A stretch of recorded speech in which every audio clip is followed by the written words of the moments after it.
प्रिय विद्यार्थियों, हिंदी क्लासेज में आपका स्वागत है। आज हमारा विषय है क्रिया। सबसे पहले हम ये जानेंगे कि क्रिया होती क्या है, क्रिया कहते किसे हैं। तो यहाँ पर क्रिया की परिभाषा है, जिस शब्द से किसी कार्य का होना अथवा किया जाना प्रकट होता है उसे क्रिया कहते हैं। क्रिया के दो रूप होते हैं, पहला है क्रिया का मूल रूप और दूसरा है क्रिया का साधारण रूप। पहले हम पढ़ेंगे क्रिया का मूल रूप। तो यहाँ इसकी परिभाषा है, क्रिया के मूल रूप को धातु कहते हैं। क्रिया के मूल रूप को धातु कहते हैं। जैसे क्रिया का मूल रूप है यहाँ पर दौड़, पढ़, हंस, लिख, ये क्रिया के मूल रूप हैं।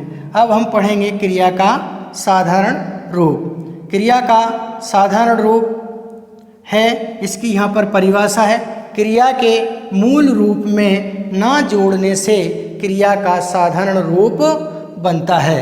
क्रिया के मूल रूप में ना जोड़ने से क्रिया का साधारण रूप बनता है। जैसे यहाँ पर क्रिया का मूल रूप क्या है, दौड़। क्रिया का मूल रूप क्या है, दौड़। अब इस क्रिया के मूल रूप में जो दौड़ है, इसमें हम ना जोड़ देंगे तो क्या हो जाएगा, दौड़ना। और दौड़ना ये क्रिया है, ये क्रिया का साधारण रूप बना। इसी तरीके से यहाँ पर दे रखा है पढ़।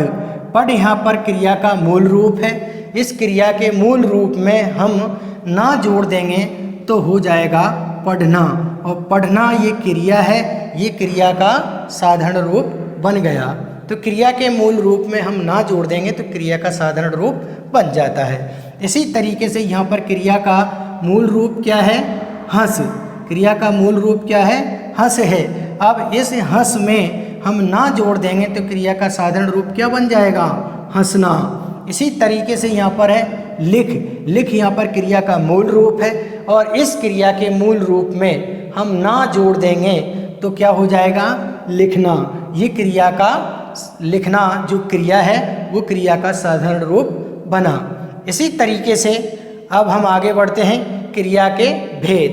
क्रिया के भेद, तो क्रिया को दो भागों में वर्गीकृत किया गया है।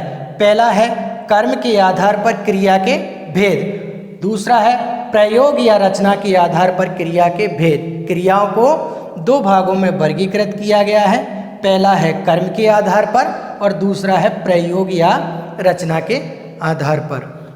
आज हमने क्रिया की परिभाषा, क्रिया के मूल रूप और दूसरा है क्रिया का साधारण रूप, इन दोनों रूपों का और क्रिया के भेदों को दो भागों में वर्गीकृत किया है।